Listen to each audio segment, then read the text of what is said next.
Hello there. It's time for another mail video, which is a little quicker than I would have anticipated, but I kind of have a lot of stuff to go over here, and even more that's not on the table that is starting to diffuse into the office, and I want to get it on camera before I start to lose track of where everything is. So today I have kind of a lot to go through, and some of it's going to be kind of unusual, so we'll get to that as we go along. But we're going to start off with just the boxes that you see here, in no particular order, just trying to remember to actually cover everything. So let's start checking out some packages.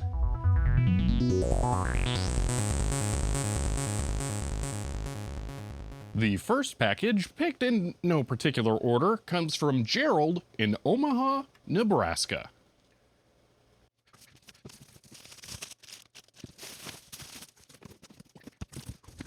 Okay, we have a number of things here. I know what that is. I think I'll get to that in a moment. This is particularly cool for weird reasons. I have no idea what. Oh, okay. I was gonna say I don't know what this is, but it says it right on it. Not the note, but this is a Pine 64. It's probably gonna be kind of blown out there. That's interesting. Does this just pop open? Yeah, there's snaps. I've not seen one of these. So this is a Raspberry Pi type device. It might even have Raspberry Pi compatible headers. I'm not sure. I'm curious to play around with that. That's really cool. I'm not going to be powering anything up this time, with maybe one exception just to show you what something is and how it works. Yeah, because I gotta have a lot to go through here, so I'm gonna keep this somewhat abbreviated this time, but yeah, that's really interesting. I'm curious to play with that. Here we have something that is kind of a niche thing, but it makes sense. This is a Nikon D5000. Now, this is a mid-grade Nikon camera. That is a little older, but the thing is that I use a Nikon D5300 for all of my photography stuff right now, and this one is very similar, and I'm well used to how it works. Well, that 4GB micro SD card, or SD card, not micro, is just actually going to be helpful. I'll probably use that in an older system because I have 32 gig cards that I can pop in this thing. But yeah, that's super handy.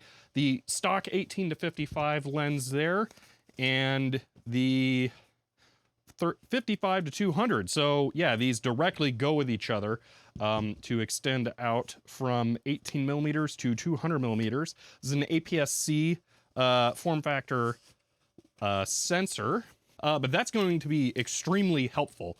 Thank you for that, because I've actually mounted my D5300 on an arm for other purposes. So now I have a roaming camera again. So thank you. Then there is this. This is a Happy Hacking keyboard, I think, first generation, if I'm remembering right. This is kind of awesome. I'm not a huge keyboard collector, but even I know what an HHK is, and that's just kind of awesome to see. This is not the mechanical switches. I think the later ones use Alps, but this is really cool. Date, January 2000. Oh, that's cool. So it has just a short little PS2 cable hanging out of the bottom, and then you use an extension to actually plug it into a system. And if I'm seeing that right, that is the original order information? That is crazy. The manual in, wow. Wow, that's cool. That is so awesome. I look forward to trying this out a lot. I don't know what this little rubber thing is. It's just clear. It's almost like it could have had IR, but instead it just has a little clear thing. But that is super duper cool. Here is a Keychron K8. This is a keyboard that I travel with my laptop. It's so small. This thing is tiny. I've never had a keyboard size like that. I think that's a 66% keyboard and the other one's like an 80%. So yeah, that's really cool. You got to get used to the layers. So like the function keys are just, you hold the function over here and then you can press those on the standard numbers. Yeah, that's really interesting. I can't wait to try that out. All right, and lastly is something that has actually gotten even more useful to me than I originally thought it would be. And we'll get to that at the end of the video here. I was not expecting this to be so helpful. Wow, oh my gosh, that's crazy. These are SSDs. Wow. Okay, so holy moly. You have no idea how awesome this is gonna be. Oh my gosh. Okay. So, I'm gonna get these out and count. Hold on. Let me do this. Oh my gosh. Okay, so there are 25 256 gigabyte Kingston SATA SSDs right there. There are 14 more right here. Then there are 1, 2, 3, 4, 5 180 gigabyte Intel SSDs, and these are kind of awesomely pretty. And then one Intel 160 gig SSD. Now, initially, I told them, like, hey, you know, I use SSDs for filming all the time. 256 gigs isn't enough for like a whole video, but it would be enough for like doing some quick stuff or a time like this. I'm actually filming at a really low quality right now to fit all of this video, and I could very easily swap these out between shots. And I thought that was what I was going to use them for, or get some SATA to IDE adapters and then use these for swapping out boot drives on something like, say, my test bench system. It'd be so awesome to have cartridges for the operating systems like this. Except something changed. That's now a complete set to me. I will definitely be putting all of these together, and I might try and get more of these now to see if I can just switch to all of that, and then these might end up being used only as my bootable drives for a setup like that, but I'll get back to that in a little bit here. The next package comes from John, who runs the YouTube channel Cellgen Studios in Kamloops, British Columbia, Canada. And before we open this, I want to give them an additional shout out for giving me this awesome thermal printer that goes with some pretty rare phones I'm going to do a video about eventually at LTX 2019, where I got to meet them in person. Now, I've already opened this package from John on stream because it was mainly to get me a copy of the operating system discs for the Xerox memory writer typewriter I have. And I was able to copy those and get it to boot, which is just awesome. So I'm extremely appreciative of that. And yeah, that was the big thing. But he included something else extra here, which is just bonkers. And I'm actually kind of building up towards a system idea to use this with. But I'll go ahead and read the note here. Hey Tech Tangents, here is something you don't really see much anymore. This is a touchscreen digitizer made by Microtouch Systems for any non-Trinitron flat-faced 17-inch CRT. Simply mount it on the CRT of choice, connect the interface box to a host computer, and load the drivers. I have included an interface for RS-232, however, a USB interface is also available if you're looking around. Speaking of available, drivers are easy. Microtouch has been selling touchscreens since the 80s, and the interface has not changed much since then. Drivers are all available directly from Microtouch for everything from DOS to Linux to Windows CE, and yes, even 64-bit Windows 10 supports it over RS-232. This is a used one I recovered from an industrial operation that was upgrading systems. It's a little dirty, but seemed to calibrate fine for me. Have fun. I certainly will. So this is literally a glass panel that you put over a CRT. How awesome is that? So yeah, this thing is super cool, and I really look forward to coming up with a use case for it. I know exactly what it's gonna be.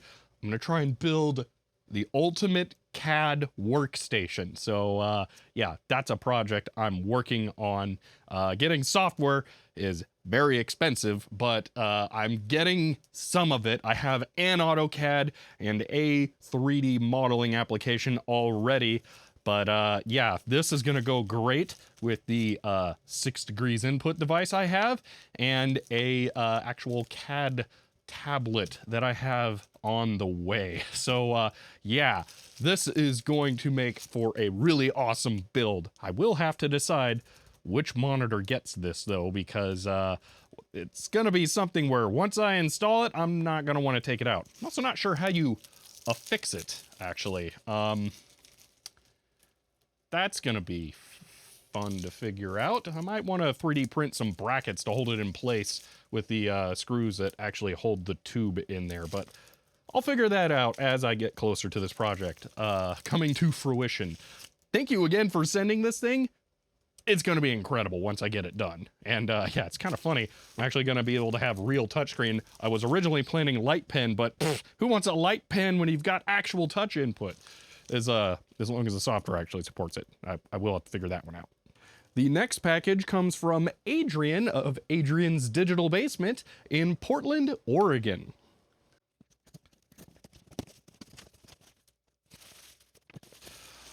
Okay, so from Adrian, we have a couple of things here. So first off is a Sony Vaio mouse that matches the Slim Top I did a video on a while ago. I can't remember exactly what was wrong with that. I want to say it was something wrong with the scroll wheel, but Adrian had a spare Vaio mouse, and yeah, that matches perfectly with that system. So that is awesome. Thank you. The Vaio mouse is slightly weird. It plugs into the keyboard kind of like ADB on Macs, and that's why the cable is so short. So this very much means that this goes to a Slim Top type system. So that's really cool. This, I didn't know this was going to be sent, because I thought one was, yeah, that's interesting. Okay, so I think I have two of these now. This is a CD-ROM drive, and it's one of the coolest CD-ROM drives that's ever been made. Notice there's no tray, because this is the tray. How incredible is that? Yeah, so I've been on a quest to get a bunch of different weird CD-ROM drives, and this one is one of the weirdest. So this is actually made by Mitsumi. This is a Mitsumi interface. So this is not IDE, this is proprietary to this. So that's where this cable actually makes sense. It does not have a midpoint in it. So this card pretty much exclusively gets used with this. Looks like the CD audio cable is also slightly different. But yeah, the main thing about this is that I mean, come on. How cool is that? So yeah, huge thank you to Adrian for sending me this. I am really looking forward to this. I have the weird Panasonic interface CD drive, the one that's actually compatible with the 3DO Blaster, to go along with this. Obviously SCSI CD drives. I'm working on getting an LMSI drive working, not just any LMSI drive, the first one, which is first in more ways than one. So I'm gonna have a pretty interesting video to put together here at some point. So yeah, this is gonna be really cool. Now this next package, I can't yet show you everything in because there is a prototype device in here that is being made by TechSelect in Aledo, Texas. But there is something I can show you in here that is going to directly relate to a project I've been working on. All right, I'm going to be doing a little bit of blurring here to hide the known prototype, but I'll show you the thing that I will be covering, and I've actually already shown this on the channel before. Ah, here we go. I can just take that out and leave the rest as mystery. So these are foam and foil keypads. So if you if you know what these are, you know what fun this is. Now I actually repaired my compact portables keyboard using one of these sets from Tech Select, and they're really good. I need to do the keyboard for the Xerox Memory Writer, though. Turns out it's also foam and foil, but a different weird kind that is not the same as this, but I think these will work. The only thing is that when I put these in, rather than snapping in place this little plastic backing piece, I'm going to have to glue it in. So I'm going to be putting a drop of glue on there. So that also means the ones that are in there now are glued in, and I'm going to have to remove all those. So that's going to be a whole fun project. But yeah, they sent me these along with a prototype thing that I'm going to be taking a look at. That's really, really cool, and I'm excited about. But yeah, this is going to be awesome. So thank you for sending these. I look forward to getting these tested with that. They think that they're going to work, and I think someone else has done a keyboard like that already with these. But I'm going to document the process on video so we can, you know, really see how well it all works. But yeah, and the other thing, I'm not sure when it's going to be ready, but it's going to be super cool. So yeah, thank you. And now for the last labeled items, 3 packages from Christopher in Silver City, North Carolina. I'm going to go ahead and open all 3 of these at once here because I think they all have parts related to each other in them, so it'll just make sense.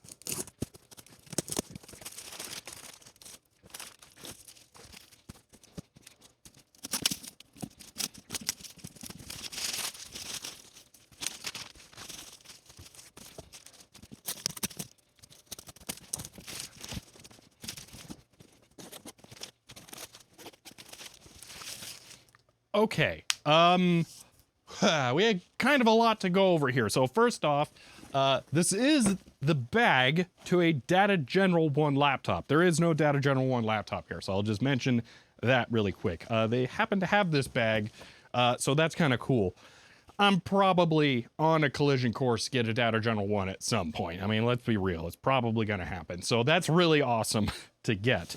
The remainder of the things here, though, I think are all, with the exception of this, definitely, parts related to the Compact Portable 3. Now, Chris had a lot of extra parts for that system, and mine has at least some issues. So when he offered to send these spare components, it kind of made sense. I don't think that's for a Portable 3. I'm not sure. I will have to look that up. It seems more like a 2 with the ISA slots. That's kind of interesting. Oh, I forgot about this. The PC 104 system with a socket 370. That's kind of awesome. And a power supply interface that's been bodged on. So it can be powered with ATX power, it seems like. I'm not 100% sure. I'll have to look into that, but that's super cool. That coppery thermal paste on there is kind of scary. PC 104 is an industrial platform that has like GPIO and stuff, but this also has a PCI slot, ports for everything, onboard networking, IDE, floppy. Yeah, that thing should be jamming to get going, and it's all that in such a tiny little form factor. They're really cool systems.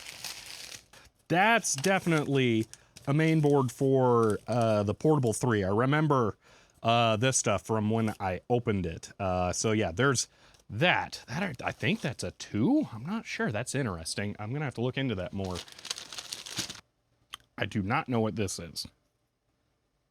The chips are labeled Epson all over. That is a very destroyed connector. Yeah, we'll have to figure out what that goes to. There's a power button and a bunch of TRS jacks of different sizes. That should be a pretty strong indicator. Epson did a lot of word processor stuff. This one, though, is clearly going to be some kind of 386 motherboard. Yep, 386 AM, 40 megahertz. That's a nice little motherboard. Yeah, that one's real. I quite like. Yeah, that one's nice. Cool. I do not know what this is. 2014. This is modern. Is this a Z80 kit board? That's gonna be interesting to check out. Always helpful. Compact flash to IDE adapter. Ah, yes, they mentioned these as well. So these are disk modules. Oh my gosh, there's some very, very handy ones here.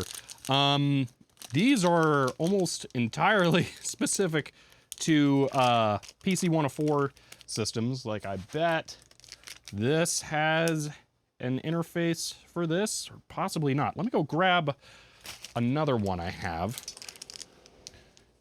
This is a 3.5-inch form factor PC 104 computer. That one's a 46DX100. I was sent that one a long time ago. I'm currently trying to get a build going with it, but the display is kind of complicated. That is, or is it this one? I think it's that one actually, is some kind of display connector, and trying to figure out how to use that. It's really complicated because I don't want to take up the VGA port with how I want to do this. Anyway, this is a module that plugs in right here on the motherboard. It just sits right on top of it.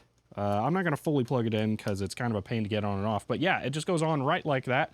And then that's your hard drive. And this is somewhat period correct. So that's gonna be really handy. There are a bunch of those in there. Thank you. That is something else. That's interesting. There's a menagerie of components here. I want to focus on this one specifically. What? Yeah, so we got a 46 SX 33 there. So yeah, this probably went to a laptop, probably disk drive interface there, but that was hard drive onto a separate board. So yeah, interesting. I actually have some Toshiba things that might be compatible with. I'm not sure. I do not know what this is offhand. Compact 1987, so this must go with the Portable 3 somehow. So I will have to figure that out. There are a lot of parts for that thing. That thing is super complicated, so that would make sense. But then we have the last bits, which are probably going to be the most immediately useful to me once I work up the courage to open it up. Because there are two, and if I can really figure this out, oh my gosh, it'll be amazing. Two of the plasma panels. Wow. So I will have to figure out. Looks like the display cable. I'm gonna have to figure out which ones are in the best condition because mine has a bad vertical line in the middle. It could be a driver. Now that I see this, it really doesn't look fun to change the drivers. So replacing the panel is probably the easier way to go, especially since I've got the panel. So yeah, that'll be good to check out and see what makes the most sense to do there. So that will be really helpful. Thank you. Yeah, so at some point, I'm definitely going to be doing a compact Portable 3 examination where I figure out what will make the most sense to do parts-wise and try and test some stuff out. So again, Chris, thank you for sending everything here. There is a lot I'm going to be going through. So yeah. Now, up next are some items from someone who wishes to remain entirely anonymous, so we're going to place a pin in the Bermuda Triangle here. But there is some pretty cool stuff to be seen. Now, one of the things this person gave me is a Mac with a heavy multimedia focus in an unusual color that is quite rare. That's right. It is the Mac TV. This thing is kind of crazy. It's a Mac with a caddy CD drive. How awesome is that? Little disappointing that it's a white bezel. I actually have a black bezel drive that I could put in there instead, and I might at some point. Actually, it's this drive, and I guarantee that CD drive does not work, because if I look at the alignments there, yeah, the emergency eject there is in the same position. Pretty much all of the Sony models like this have bad capacitors in there. I've documented this on CapsWiki, and I need to repair it, and I'm kind of glad that I've waited, because now I'm going to need to buy another set. I have 3 of these drives now. Every single one of them is bad. So you know what? When I go ahead and recap this one and that one, I might as well swap them so I can have the black bezel in there, because that'll kind of make sense.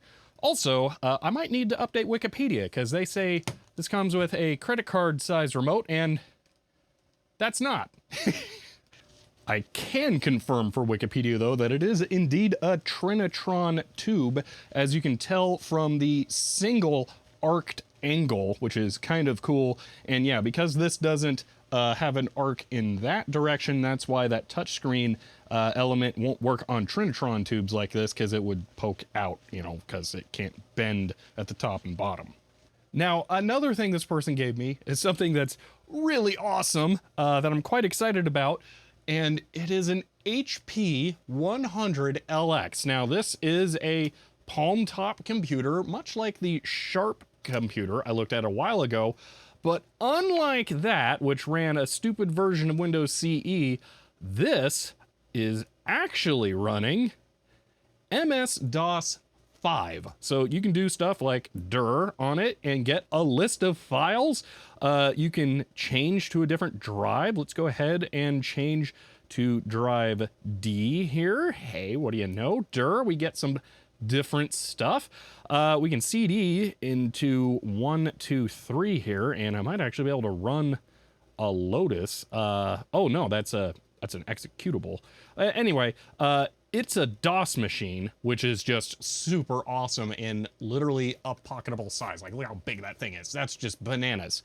Now, one thing that I wanted to turn this on and ask about here is I have a PCMCIA to compact flash card adapter here, and it does just plug in right over there, which should allow me to have permanent storage. So this uses basically a RAM disk loaded from ROM to do things. I can't get that card working. Is there something I need to do? I would appreciate help. I have not had a chance to look this thing up yet. I will probably do that after I start editing. Maybe I'll add a little note over there if I find anything useful. But yeah, if I can get the PCMCIA compact flash card adapter working, should be able to play some games on this. So that would be pretty sweet. And lastly are some things from Dogface, is how they want to be known, right here in Phoenix. Now, one of the things this person gave me is a Mac with a heavy multimedia focus in an unusual color that is quite rare. That's right. Whoa. Yeah, this is a boxed TAM. The box is not in perfect condition, but that does allow me to do this. To reveal, yeah, it's a TAM. So for those who may not know, a TAM is a 20th anniversary Mac. And yeah, it's that. Now, like I said earlier, I unfortunately don't have the time to turn on everything today. So I can't really demo this, but yeah, it is all here. There's the keyboard, which, you know what, let's just go ahead and get that out, because you probably want to see something from it come out. So let's do that. There's the keyboard. How's that? Turns out, I found this out too. The trackpad is detachable. Yeah, look at that. I didn't know that before. So that's a thing.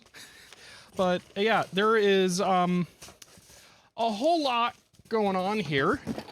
We also have the accessory pack, which is extremely complete. It includes some extra stuff going on. Here's the original hard drive, still functional.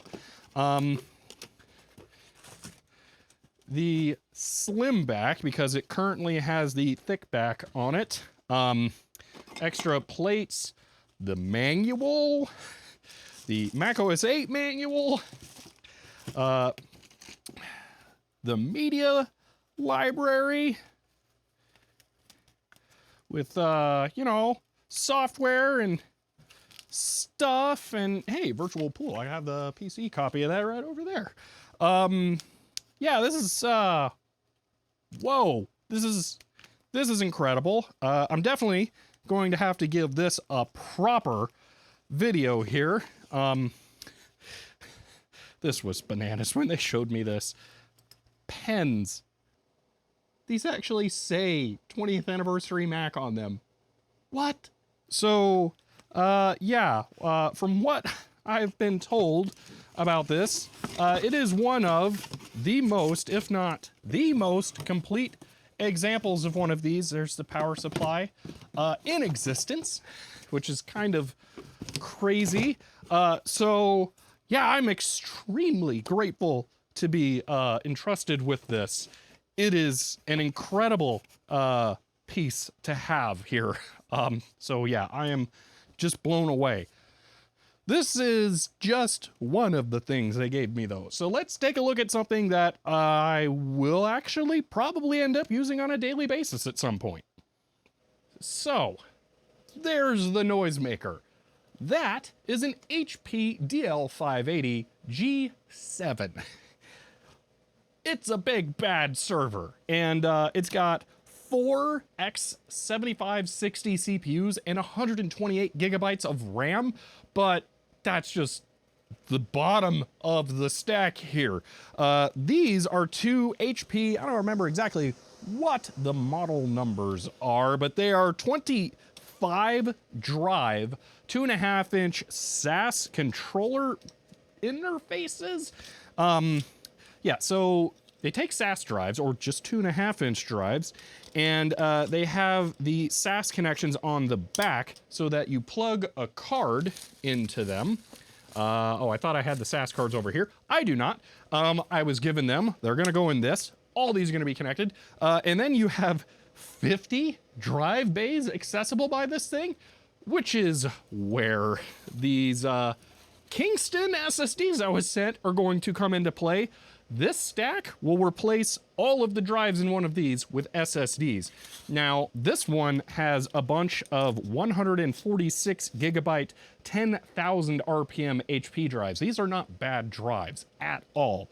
But those are double the capacity-ish, and SSDs. So they'll be lower power, which means lower heat, and quieter, and hopefully more reliable. I don't know what the runtime is on these or these, so it's toss-up, which is gonna last longer.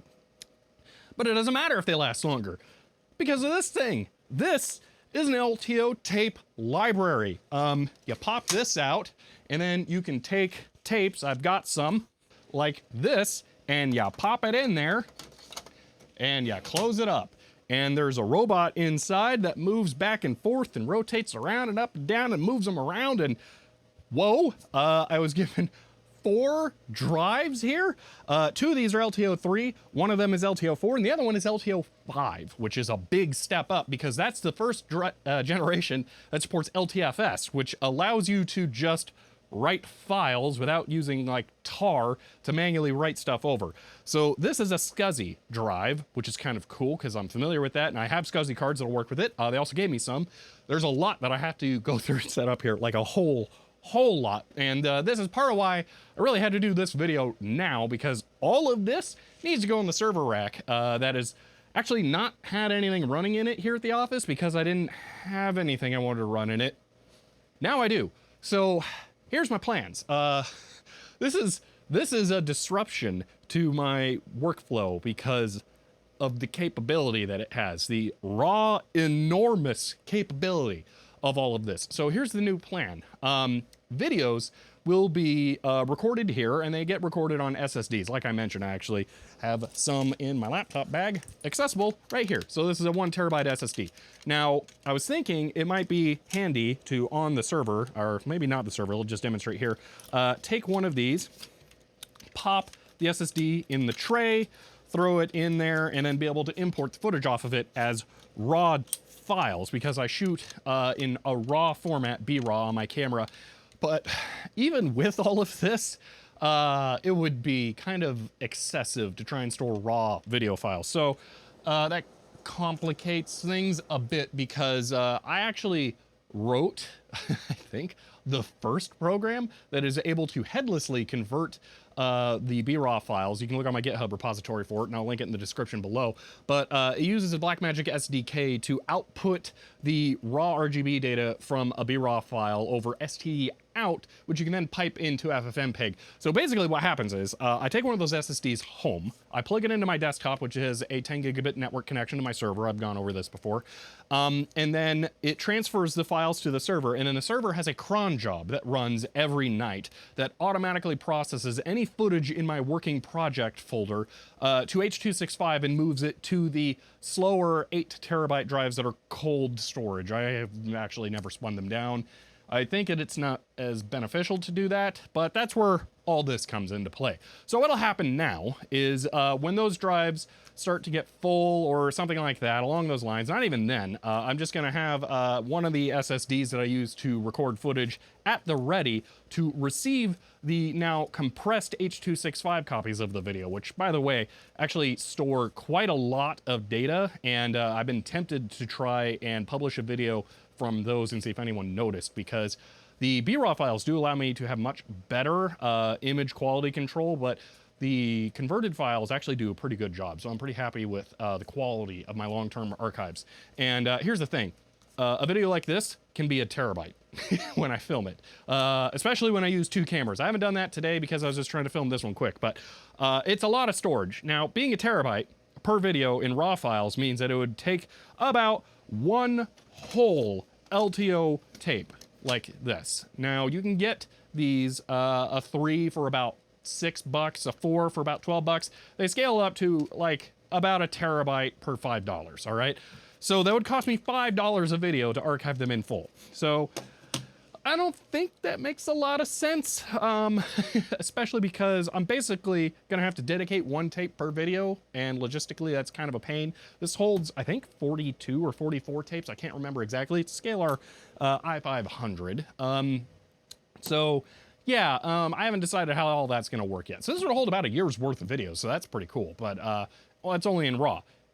If I go with the workflow that I'm describing here, though, and I copy the converted H.265 files back to the SSD, come back to the office, pop them in, actually the streaming computer I use, which I actually built a Threadripper system out of parts that I was sent. Eventually that VOD's gonna end up on my second channel, so you can see that then.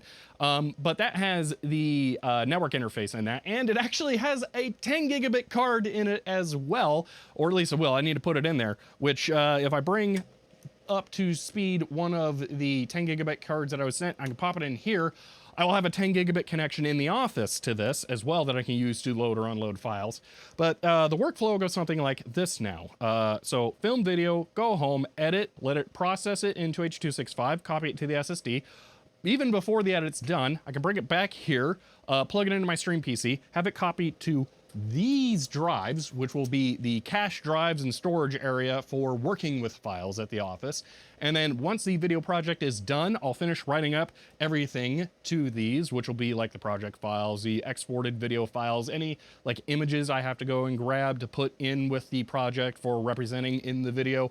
And then once that's done, the server will copy the data from the actual drives, which are going to be the SSDs, over to tape on this. And that is going to be kind of awesome. And the other benefit to that is the H.265 files and the project files at home will stay there. I won't delete them until I realistically have to, because I think I can get away without buying more hard drives over and over again now. everything will be there copied. And then if I actually do have to delete something, I'm going to upload it to Google Drive because I still have unlimited storage there. So what that really means is I'm going to have truly redundant off-site backups. I'm going to have a copy on tape here long-term and on hard drives at home or Google Cloud. So I'm going to have actual good data backups, which is going to be awesome. So I'm really looking forward to getting through all of this, to get it set up and working. It's just going to be so awesome. So yeah, Dogface who sent me all this, I really appreciate it. Thank you so much. And before we wrap this up, because normally I would really like to pile all the stuff together to show you all of it as I end the video, but I really can't because there was so much today and I didn't even get to the tip of the iceberg. There's a lot more stuff that Dogface gave me due to unfortunate life situations. I'll say that. They're in a similar situation that I was a year ago and they needed stuff to go. So I'll leave it at that. But yeah, there's just a lot more like this, which is incredible.